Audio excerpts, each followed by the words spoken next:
আজকে অনেকদিন পর চলে আসলাম নিজের ঘরটাকে পরিষ্কার করতে। প্রিয় মানুষটাকে হারানোর পর আমি মানসিকভাবে অনেক ভেঙে পড়েছিলাম, যে জন্য আমি আমার নিজের ঘরের যত্নও নিতে পারিনি। এমনকি নিজের যত্নও নিতাম না। তাই আজকে ভাবলাম যে নিজের ঘরটাকে একটু পরিষ্কার করি। হাই, আমি রাকামণি। সবাই কেমন আছেন? আশা করি সবাই ভালো আছেন।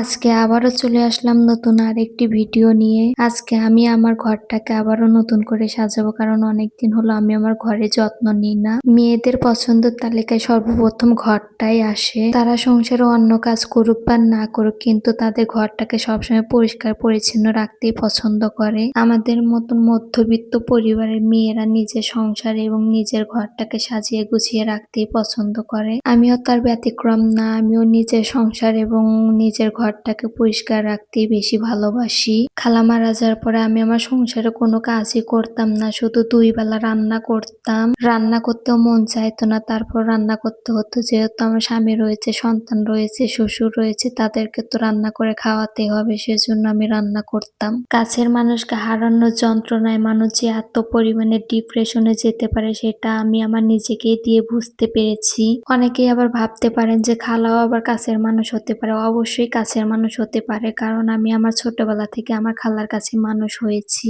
যারা আমার ফার্স্ট ব্লগ ভিডিওটা দেখেছেন তারা অবশ্যই জানেন আমার সম্পর্কে টুকিটাকি কিছু।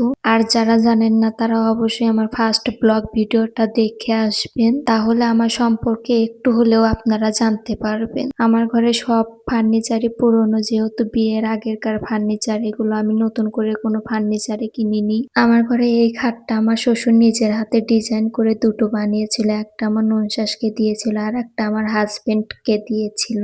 খাটটার বয়স প্রায় 20 থেকে 22 বছরের মতন হবে। এরপর আমি আমার ড্রেসিং টেবিলটাকে পরিষ্কার করছিলাম। সব মেয়েদেরই পছন্দের তালিকায় যে জিনিসটা বেশি থাকে সেটা হলো ড্রেসিং টেবিল। ড্রেসিং টেবিল ছাড়া মেয়েদের জীবনটাকে কল্পনা করা যায় না, যেহেতু কম বেশি সবাই সাজতে পছন্দ করে। আমি সারাদিন যতই কাজ করি না কেন, একটু করে কাজ করি, আবার এসে আয়নায় নিজের চেহারাটাকে দেখি। আয়নায় নিজের চেহারাটাকে না দেখলে আসলে ভালোই লাগে না। আমি যদি কোনো জায়গায় ঘুরতেও যাই, ছোট্ট একটা আয়না নিজের সাথে করে নিয়ে যাই। আমার মতন কে কে এই কাজগুলো করেন অবশ্যই কমেন্ট করে আমাকে জানাবেন। পর আমি আমার র্যাকটাকে পরিষ্কার করলাম। ছোট্ট একটা টেবিল ছিল, সেটাকেও পরিষ্কার করলাম। এরপর আমি আমার টিভিটাকেও পরিষ্কার করে নিলাম। এরপর আমি আমার যে জিনিসটাকে পরিষ্কার করতে আসলাম সেটা বছরে একবার ইউজ করি, আমি মন চাইলে নাও করি। এই কাজটা করার আসলে আমার কোনো ইচ্ছে ছিল না। খালার কারণে আমি এই কাজটা শিখেছিলাম। জামা বানাতে মোটেও ভালো লাগে না আমার, সেজন্য নিজের জামা কাপড় অন্যদেরকে দিয়ে বানিয়ে নিই। আগে যে চেয়ারটা মুছতে দেখেছিলেন আমাকে, সেটা আসলে আমার হাজবেন্ড নিজের হাতে বানিয়ে দিয়েছিল মেশিনে বসার জন্য।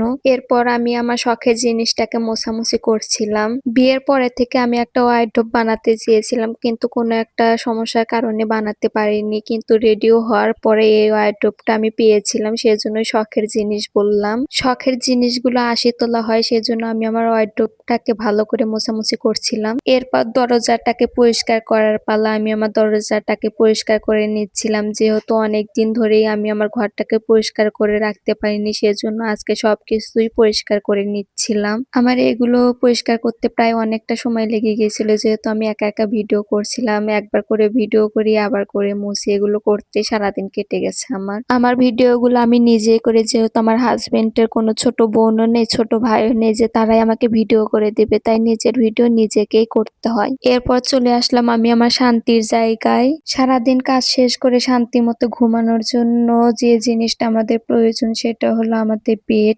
সারাদিন বিছানাটাকে অনেকবারই ঠিকঠাক করতে হয় আমাকে।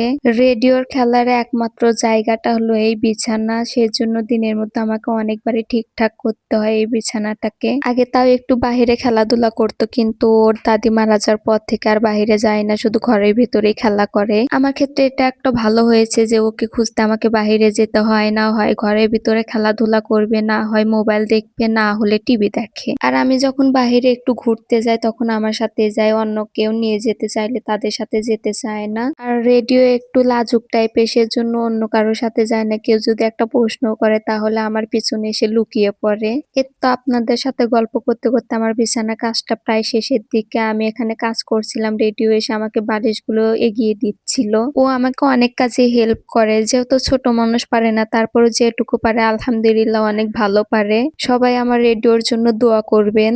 সংসার সামলিয়েও যেন আমি তাকে মানুষের মতন মানুষ করে গড়ে তুলতে পারি। এরপর আমি আমার ঘরের মেঝেটাকে ঝাড়ু দিচ্ছিলাম। আসলে আমার ঘরের মেঝেতে অনেক রঙের দাগ রয়েছে। ঘরটাকে রং করানোর সময় মেঝেতে কিছু বিছিয়ে না দেওয়ার কারণে ঘরে অনেক রঙের দাগ পড়ে গিয়েছিল। পরবর্তীতে তারা অনেক চেষ্টা করেছিল রংগুলোকে ওঠানোর জন্য, কিন্তু তারা ওঠাতে পারেনি। আমি সময় পেলে আমার ঘরের মেঝেটাকে কার্পেট দিয়ে বিছিয়ে নেব।